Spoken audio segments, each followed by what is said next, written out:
jempol. Gini nih caranya vote podcast Kodam di Podcast Han 2025. Masuk ke Spotify, search Podcast Han 2025, lalu klik vote pada banner playlist. Lalu cari deh Podcast Kodam, lalu klik vote. Buat yang premium, kuotanya sehari 2. Buat yang free, kuotanya sehari 1. Vote setiap hari sampai 9 November 2025 ya. Terima kasih. Cinta selalu terasa rumit, tapi kalau dipikir-pikir lagi, mungkin yang rumit bukan cintanya, melainkan cara kita mencintai. Setiap hubungan adalah cermin. Kadang yang kita lihat di sana bikin senang, tapi sering juga bikin kita sadar, oh, ternyata ada bagian dari diri kita yang belum sembuh. Dan di titik itu, cinta berhenti jadi sekedar perasaan. Ia berubah jadi ruang belajar tentang sabar, tentang menerima, bahkan tentang berani tetap tinggal ketika keadaan tak lagi sempurna. Sebelum lanjut dengerin episodenya, jangan lupa follow podcast Kodam, search di Spotify, bisa pakai Spotify desktop atau pakai website langsung akses di open.spotify.com. Search aja ya podcast Kodam. Dan kalau kalian aksesnya dari aplikasi Spotify, jangan lupa nyalain lonceng notifikasinya biar nggak ketinggalan episode terbaru dari podcast Kodam. Terima kasih semuanya dan selamat mendengarkan. Aku selalu percaya kita nggak pernah benar-benar memilih siapa yang kita cintai, tapi semesta selalu mempertemukan kita dengan orang yang membawa pelajaran tertentu. Dan kali ini, aku nggak sendirian. Di episode ini, aku mengajak seseorang yang bukan cuma aku cintai, tapi juga seseorang yang mengajarkanku banyak hal tentang diri sendiri. Selamat datang di Kodam, kode dalam angka manusia. Setiap orang punya kode yang membentuk dirinya. Kadang kita menyebutnya nasib, kadang cuma kebetulan. Tapi kalau kamu mau lihat lebih dalam, mungkin semua itu cuma angka yang akhirnya menunjukkan siapa kamu sebenarnya. Selamat datang di Kodam, kode dalam angka manusia. Selamat mendengarkan.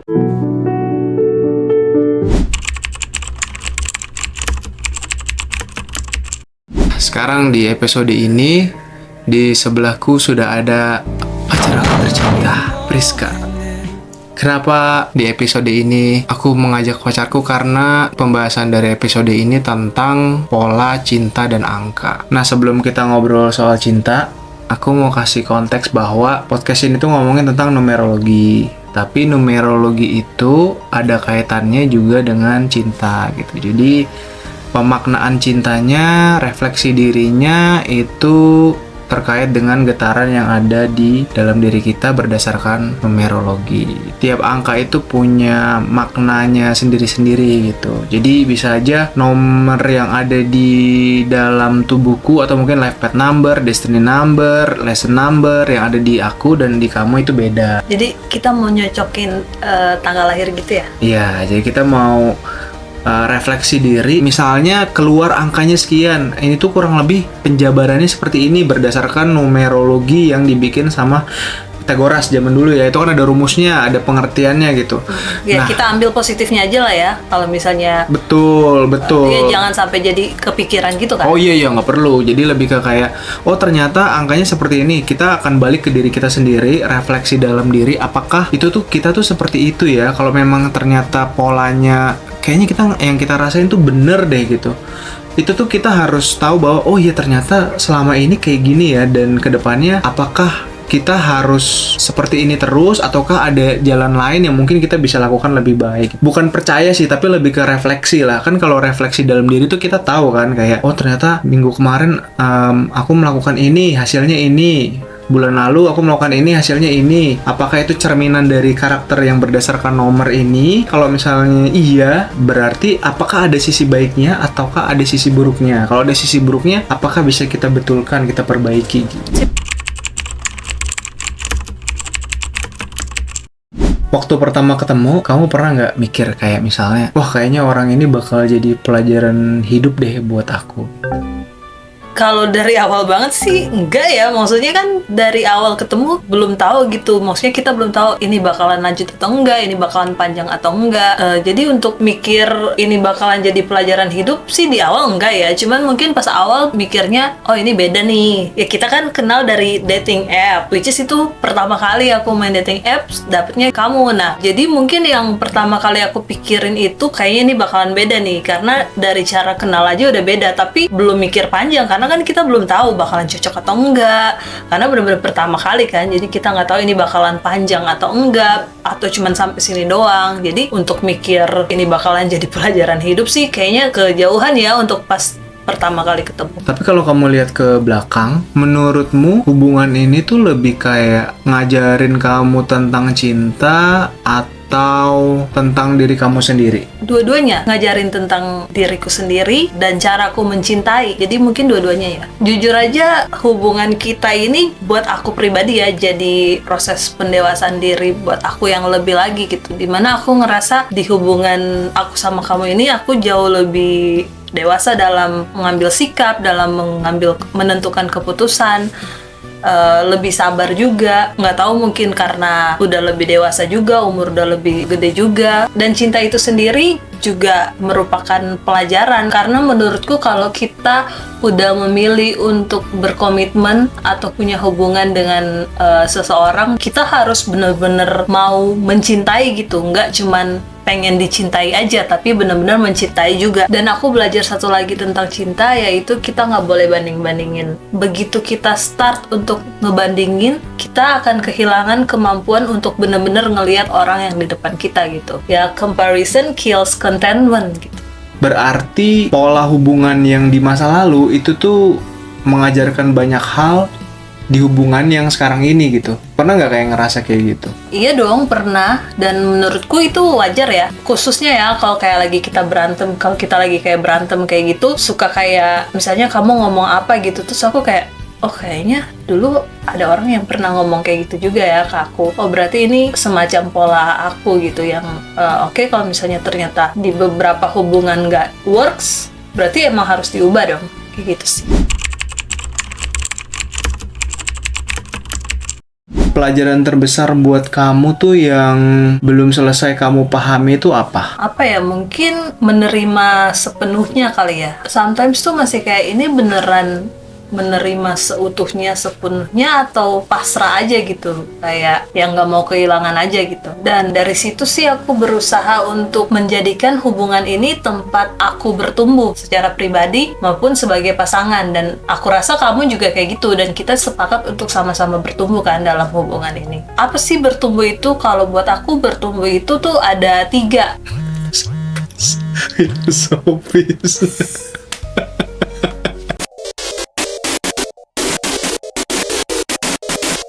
Pertama, ketenangan untuk menerima hal-hal yang nggak bisa kita ubah.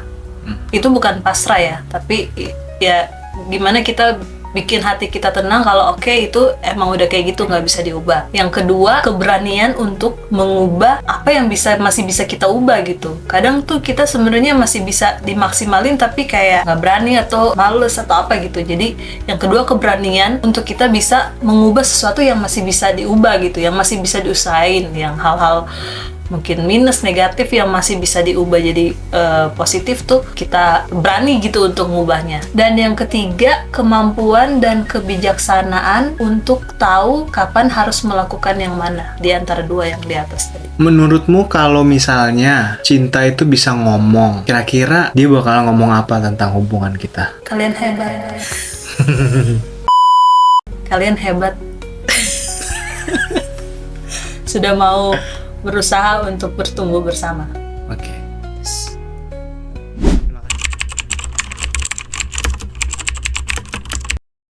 Nah, kita kan sering ngomongin yang indah-indah ya. Enggak juga. Kalau misalnya kamu harus jujur, bagian paling susah mencintai aku itu apa? Dari background kita masing-masing juga lumayan beda kali ya. Beda dalam artian rentang usia kita juga lumayan kan. Jadi kayak pergaulan kamu dan pergaulan aku, teman-temanmu dan teman-teman aku, kayaknya lumayan ada gap gitu.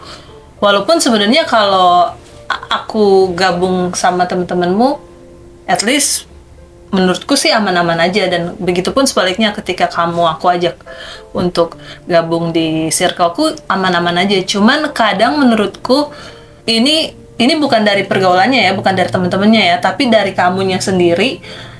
Ketika sama aku, kadang kamu suka ngebawa hal-hal yang kamu lakukan ketika berada di tongkronganmu gitu sama teman-temanmu. Apa yang kamu lakukan sama teman-temanmu kadang suka kamu bawa dan ngerasa agak sulit atau butuh waktu untuk beradaptasi dengan hal-hal itu. Ya itu mungkin karena tadi beda usia juga, karena mungkin bukan masalah temen-temennya itu ya, cuman lebih ke cewek dan cowok gitu. Dimana kalau cewek dan temen-temennya sama cowok dan temen-temennya kan pasti beda ya. Kalian kalau nongkrong mungkin lebih teriak-teriak atau apa, lebih ngomongnya mungkin lebih pakai kata-kata kasar gitu.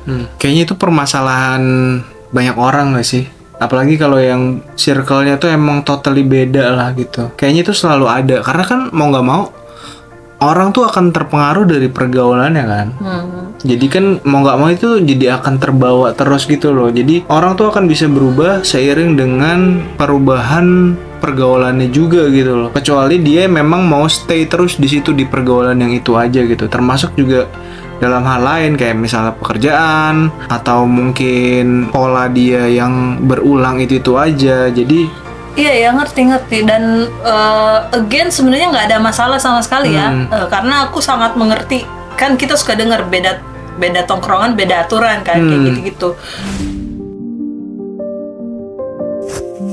Oke, sekarang kita masuk ke angka-angka ya. Jadi kalau di numerologi Pitagorean itu angka yang diukur tuh 1 sampai dengan 9. Jadi 10 itu tidak dihitung karena 1 dan 0, 1 udah ada, 0 tidak dihitung. Jadi 1 sampai dengan 9. Nah, kalau misalnya disuruh pilih antara angka 1 sampai dengan 9, kamu mau pilih angka berapa dan kenapa kamu pilih itu? Ini nggak ada benar salah kan ya? Nggak ada benar salah.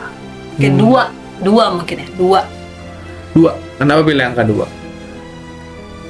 Karena kita berdua kerjasama gitu. Angka 2 tuh menurutku melambangkan kerjasama. Aku kurang setuju ketika mendengar kata-kata 2 jadi 1 gitu. Menurutku kita tetap harus jadi pribadi masing-masing, 1 sama 1, jadi 2 gitu. Karena kalau kita tetap 1-1, ya kita saling melengkapi gitu. Ketika ada yang kurang di aku, kamu akan ngelengkapin. Sebaliknya juga ketika ada yang kurang di kamu, aku akan ngelengkapin. Jadi akan lebih enak kalau ada 2 gitu. Kalau cuman sendiri kan jadi lebih berat ya, menurutku ya. Kalau aku pilih angka 8. Kenapa tuh?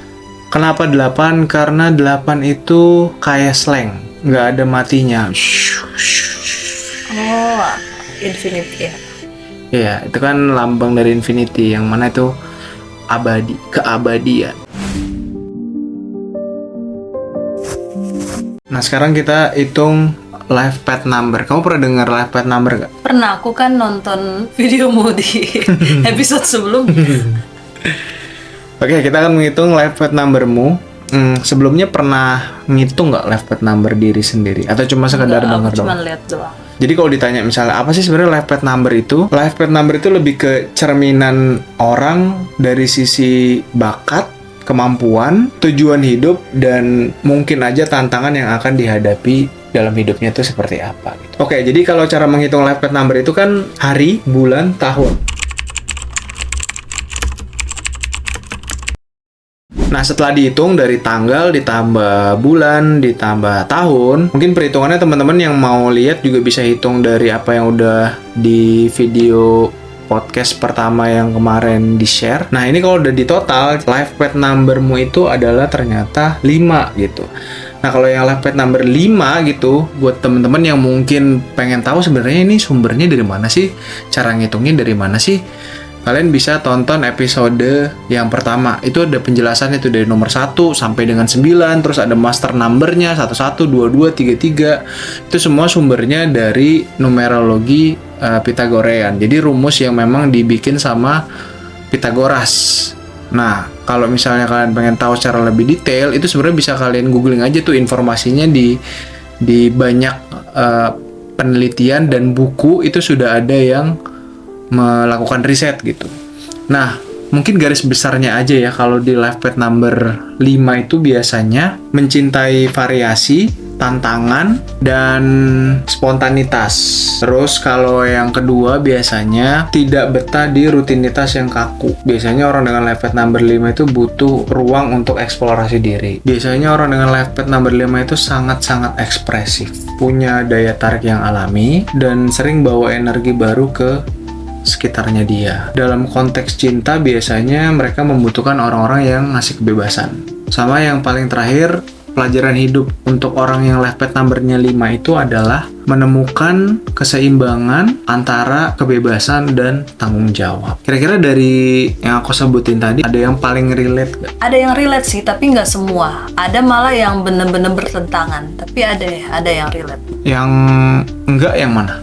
Yang enggak mungkin yang tadi nomor berapa lupa, yang tidak betah di rutinitas yang kaku. Bertentangan karena aku justru sebenarnya emang suka kalau ada rutinitasnya gitu. Karena aku orangnya suka aturan gitu. Jadi kalau justru berubah-berubah gak ada rutinitas, justru aku kurang suka.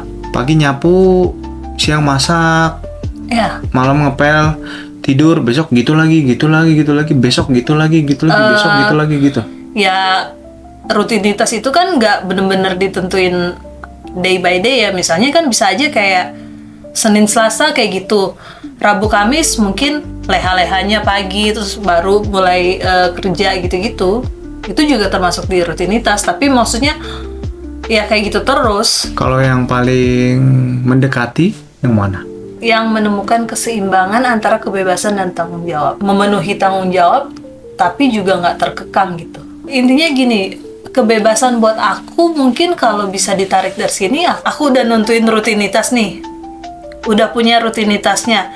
Jadi kebebasan dalam hal ini tuh aku tinggal ngejalanin gitu. Aku nggak perlu mikirin lagi, oh abis ini aku harus kayak gimana ya, karena rutinitasnya udah ada gitu. Aku jadi kayak merasa bebas tinggal ngelakuin doang tanpa harus tiap hari mikirin lagi, oh harusnya kayak gimana ya, harus besok kayak gimana ya, besok kayak gimana. Karena rutinitasnya udah ada. Jadi buat aku hal itu jadi sebuah kebebasan buat aku. Oke. Terima kasih ya udah mau datang di Kodam. Semoga ada insight yang bisa diambil dari apa yang sudah kita bahas di episode ini. Amin, semoga ada hal positif yang bisa diambil dari kita, dari hubungan kita. Makasih ya. Cinta pada akhirnya gak pernah datang untuk melengkapi, tapi untuk menyadarkan bagian diri yang belum utuh. Dan kadang orang yang kita cintai bukan guru atau pasangan, tapi adalah cermin yang memantulkan siapa diri kita sebenarnya. Terima kasih udah dengerin episode ini. Sampai ketemu di episode selanjutnya di Kodam, kode dalam angka manusia. Putu pamit.